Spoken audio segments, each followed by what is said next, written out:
ተመልከቱ ይሄ መሃል አዲስ አበባ ከተማ ላይ ነው።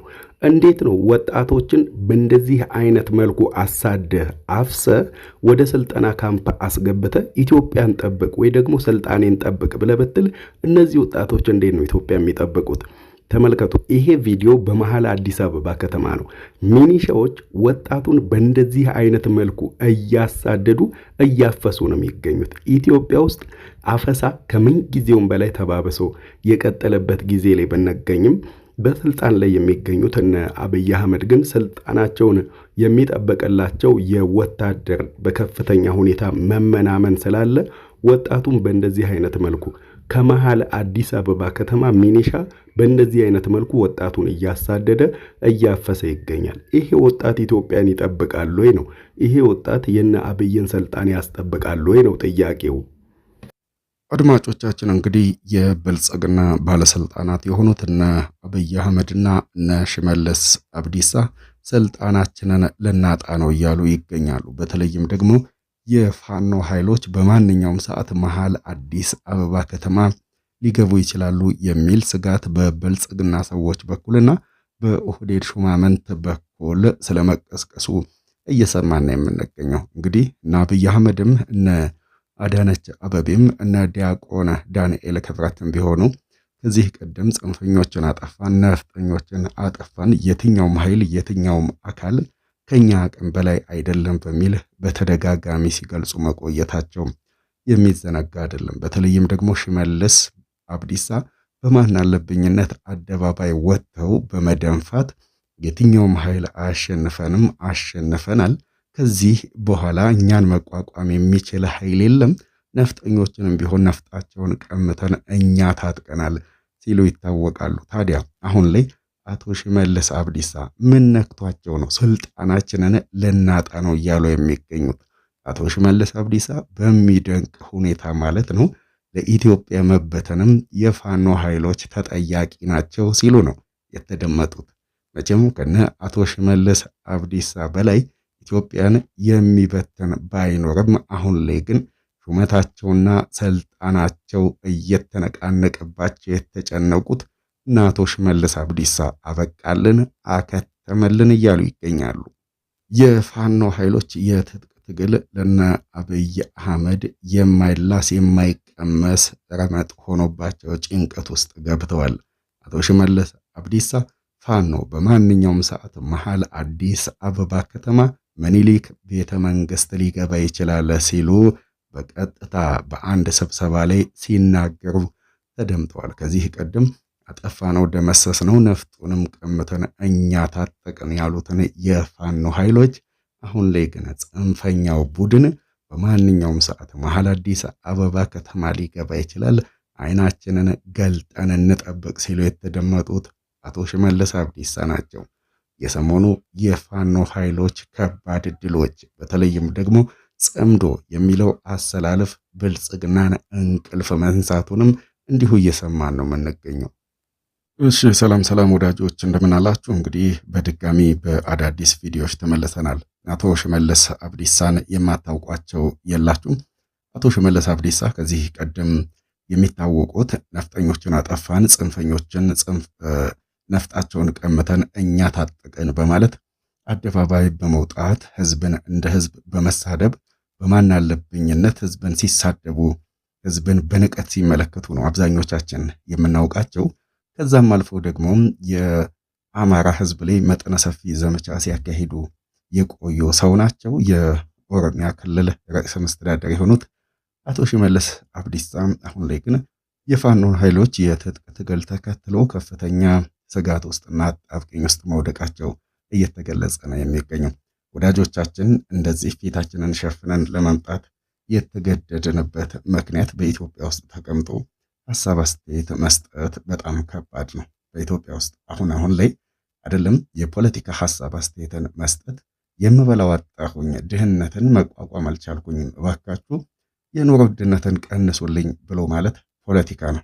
ምናልባትም ሊያስገድል ሁሉ ይችላል። ምክንያቱም ደግሞ በኢትዮጵያ ውስጥ ቁጭ ብሎ የምበላው አጣው፣ የኑሮ ውድነቱን መቋቋም አልቻልኩኝም የሚሉ ጥያቄዎች የብልጽግናን ገጽታ ሆን ብሎ ለማበላሸት የታቀደ ፖለቲካ ነው በሚል ወደ ሌላ ይጠመዘዝባቸዋል። በዚህ የተነሳ እንደዚህ ለብሼ ለመምጣት ተገድጃለሁ። ወዳጆች ወደ ቪዲዮ ስትገቡ የላይክ በተኗን በተጫኑ ቪዲዮዎችን እንደዚሁ በብዙሃኑ እይታ ያገኛል።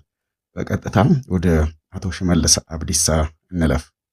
አቶ ሽመልስ አብዲሳም ከዚህ ቀደም የፋኖን ኃይሎች በተመለከተ በተደጋጋሚ ሐሳብ አስተያየታቸውን ሲሰጡ ቆይተዋል። ታዲያ በዚህ ሐሳብ አስተያየታቸው ላይ ጽንፈኞችን አጠፋን፣ የነፍጠኞችን ነፍጥ ቀምተን እኛ ታጠቅን፣ ከዚህ በኋላ የትኛውም ኃይል እኛን ማሸነፍ አይችልም፣ እኛ አንደኞች ነን እያሉ በተደጋጋሚ አደባባይ ላይ እየወጡ ህዝብን እንደ ህዝብ ሲዘልፉ የቆዩ ሰው ናቸው። አሁን ላይ ግን አቶ ሽመልስ አብዲሳ ስልጣናችንን ልናጣ ነው ሲሉ ተደምጠዋል። መቼም ብልጽግና ኦህዴድ እንደ ነፍሱ የሚሳሳላትን የሚወዳትን ስልጣኑን ሊያጣ መሆኑን በገደምዳሜውም ቢሆን እያመነ ነው የሚገኘው። በተለይም ደግሞ የፋኖን ኃይሎች የትጥቅ ትግል ተከትሎ ከዚህ ቀደም አቶ ሽመልስ አብዲሳም ራሱ እና አብይ አህመድም ቢሆኑ ጽንፈኞችን አጠፋን፣ ነፍጠኞች ከአቅማችን በላይ አይደሉም፣ እንዲሁ ደግሞ 90% የሚሆኑት የፋኖ ኃይሎችም ቢሆኑ ጠፍተዋል በሚል በተደጋጋሚ ሲገልጹ መቆየታቸው የሚዘነጋ አይደለም። ያም ሆኖ ግን አሁን አቶ ሽመልስ አብዲሳ በትላንትናው ዕለት በአዳማ አንድ ዝግ ስብሰባ ማካሄዳቸው ተሰምቷል። በዚሁ ስብሰባ ላይ በተለይ የአዲስ አበባ ጉዳይ ዋነኛ አጀንዳ መሆኑን ነው እየሰማ ነው። አቶ ሽመልስ አብዲሳ እንዴትም ብለን አዲስ አበባን ወደኛ እናካልላለን የሚል አደገኛ አቋም መያዛቸው የተሰማ ሲሆን አዲስ አበባን ወደኛ እንዳናካልል እንቅፋት የሆኑብን የአማራ ኤሊቶች ናቸው ሲሉ ወንጀላቸውን አሰምተዋል። በተለይ ደግሞ የአማራ ብልጽግና ባለስልጣናትና የብአዴን ባለስልጣናት አዲስ አበባን ወደኛ እንዳናካልል እንቅፋት ሆነውብናል፣ ሌላኛው የኢትዮጵያ አካል ደግፎናል ሲሉ ነው የተደመጡት።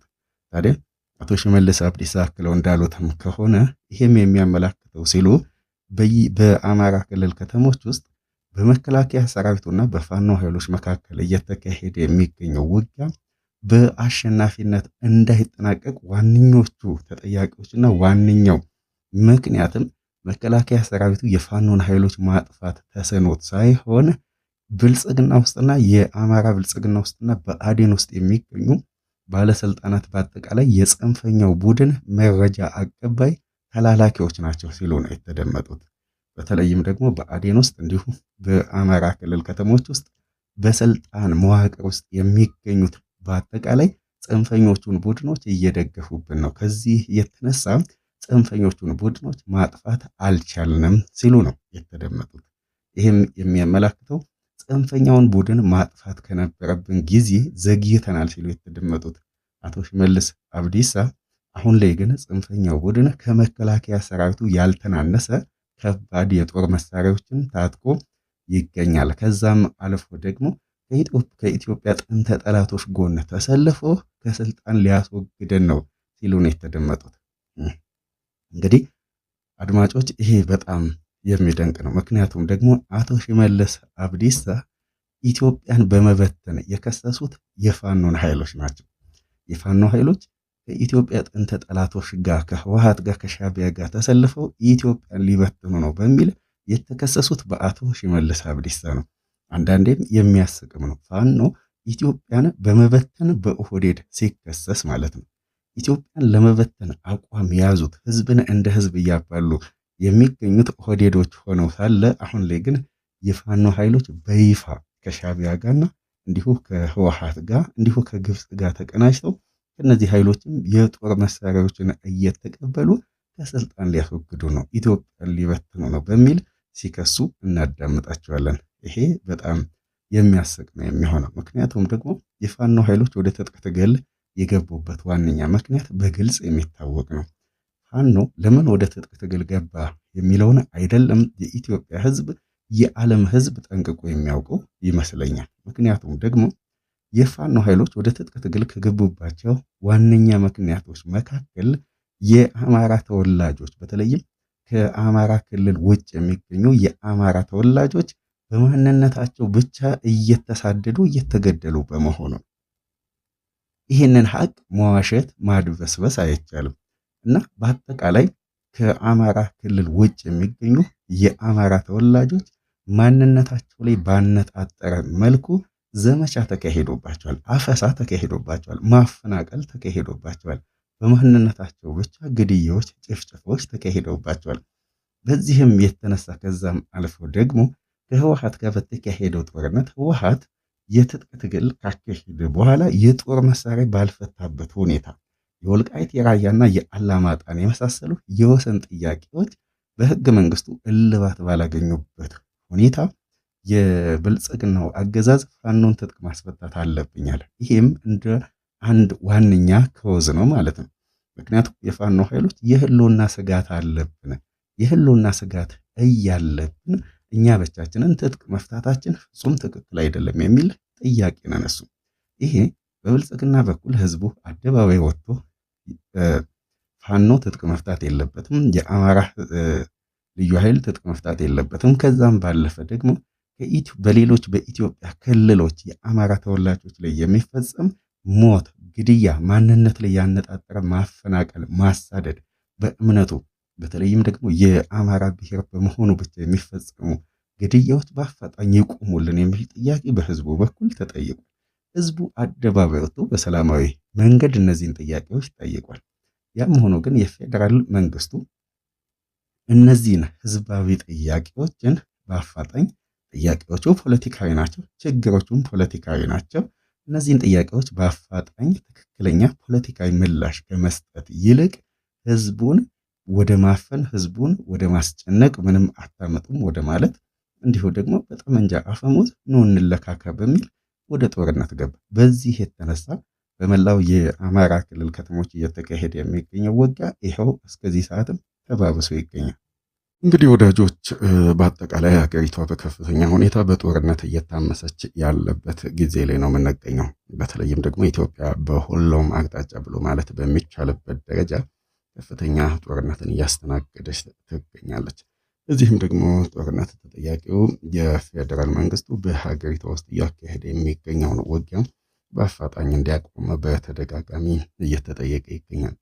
ያም ሆኖ ግን የፌዴራል መንግስቱ በሀገሪቷ ውስጥ እየተካሄደ የሚገኘውን ውጊያ ከማቆም ይልቅ ትከሻ ለትከሻ እንለካካ በሚመስል መልኩ በንጹሐን ዜጎች ላይ የሚፈጽመውን ግፍ፣ በደል፣ ግድያ አሁንም ቢሆን ከሚባለው በላይ ተባብሶ የቀጠለበት ጊዜ ላይ ነው የምንገኘው። በተለይም ደግሞ አሁን ላይ አፈሳ ተባብሶ ቀጥሏል። በተለይ በሀገሪቷ የፌዴራል መንግስቱ ሹመቴን ስልጣኔን ላጣ ነው ከሚል ስጋት የተነሳ ወጣቶች በገፍ እየታፈሱ ይገኛሉ። በተለይም አሁን ላይ ወጣቶች እየታፈሱ በግዳጅ ወደ ማሰልጠኛ ካምፖች እየተወሰዱ የሚገኙበትን እውነታ እየተመለከተ ነው የምንገኘው። ታዲያም ብልጽግናም ሹመቱን ስልጣኑን የሚያስጠብቅለትን ከማጣቱ የተነሳ አሁን ላይ ወጣቶችን እያሳደደ እያፈሰ ስልጣኔን ጠብቁልኝ እያለ ይገኛል። ያም ሆኖ ግን የሀገሪቷ ወጣቶች አፈሳ አቁሙ፣ ለኢትዮጵያ መዋጋት አንፈልግም፣ የእርስ በርስ ጦርነቱን ቢሆን ሊቆም ይገባል በሚል በከፍተኛ ሁኔታ በሶሻል ሚዲያዎች ላይ ተቃውሞዎችን እየተመለከተን ነው የምንገኘው። ወጣቱ መታፈስ ካለብን ሁላችንም ልንታፈስ ይገባል። ድሃና የድሃ ልጅ ብቻ የሚታፈስበት ምክንያት ምንድን ነው? ውትድርናን አንፈልግም በሚል በከፍተኛ ሁኔታ ህዝቡ ውትድርናን አልፈልግም በአፍንጬ ይውጣ በሚል የፌዴራል መንግስቱ ላይ ከፍተኛ ተቃውሞን እያሰማ ነው የሚገኘው።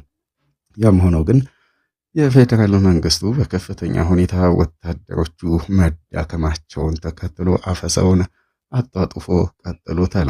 ወጣቶችን በሰላማዊ መንገድ ውትድርናን ተቀላቀሉ ብለው ከመጠየቅ ይልቅ በሀገሪቷ ውስጥ የሚንቀሳቀሱ ወጣቶችን ከየመጫወቻ ቦታው ከየመዝናኛ ቦታ ከመንገድ ላይ እያሳደዱ እያፈሱ ወደ ጦር ሜዳ ለማስገባትም ወደ ስልጠና ካምፖች እያፈሷቸው እንደሚገኝ የሚያመላክቱ መረጃዎች በስፋት እየወጡ ይገኛሉ። እነዚህ መረጃዎችም በሶሻል ሚዲያ ላይ ከፍተኛ መነጋገሪያ ሆነዋል። አፈሳ ይቁሙ የሚሉ ድምጾችም በስፋት እየተሰሙ ነው የሚገኙት። በሚሊሻ አማካኝነት ወጣቶች እየታፈሱ እንደሚገኙ ይህም ደግሞ በሶሻል ሚዲያ በተለይም ደግሞ በቲክቶክ እና በፌስቡክ በኩል በሀገሪቷ ውስጥ እየተካሄደ የሚገኘው አስገዳጅ አፈሳ ከምንጊዜውም በላይ ተጠናክሮ መቀጠሉን የሚያመላክቱ በምስልና እንዲሁ በቪዲዮ የታገዙ መረጃዎች እየወጡ ነው የሚገኙት። ይህ ለምን ሆነ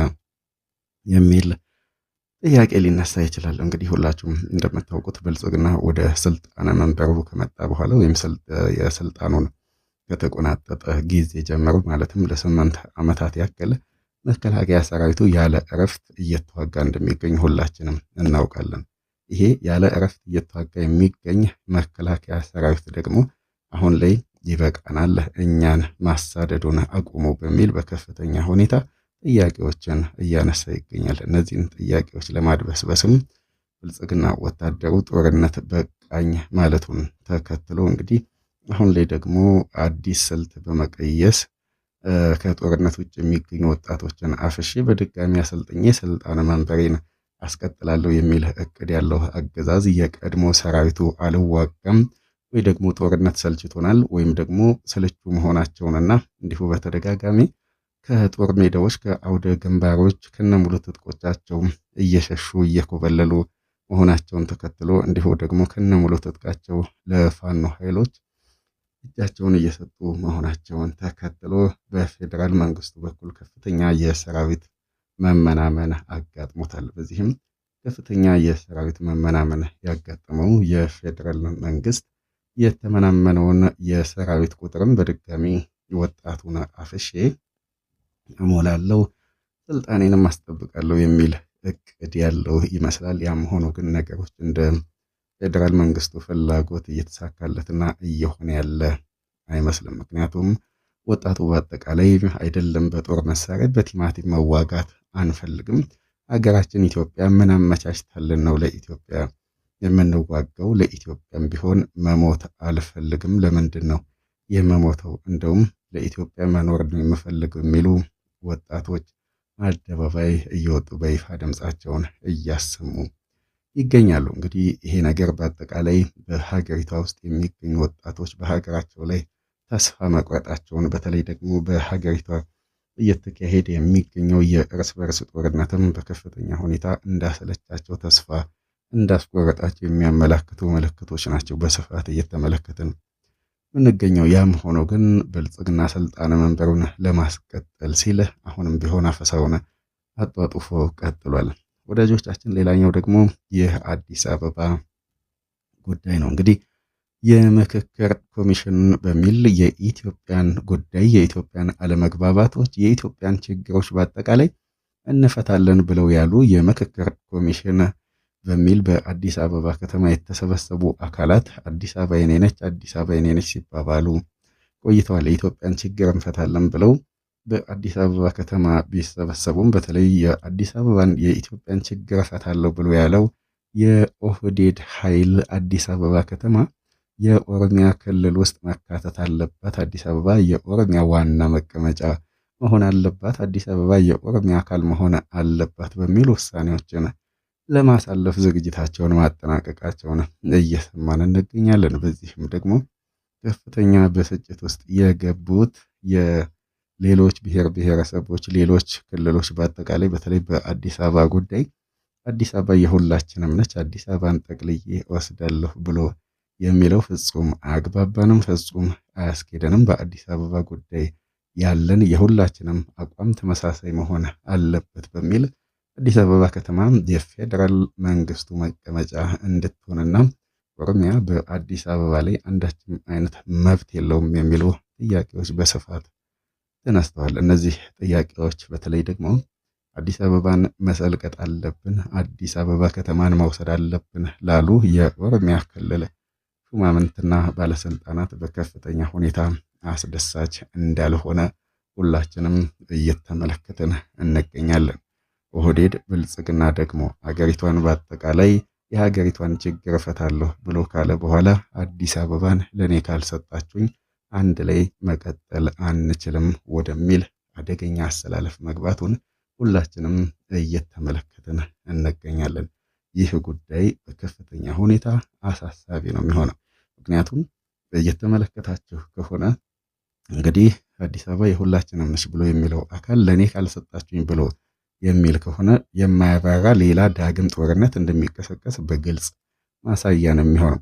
ወዳጆቻችን ስለምትከታተሉን ስለምታደምጡን ከልብ አመሰገነን። በቀጣይ ቪዲዮዎች ደግሞ እስከምንገናኝ ሰላም ጤና ያላችሁበት ይብዛልን። እኛ ከወዲሁ ተሰናበትናችሁ። ሰላም ሁኑልን።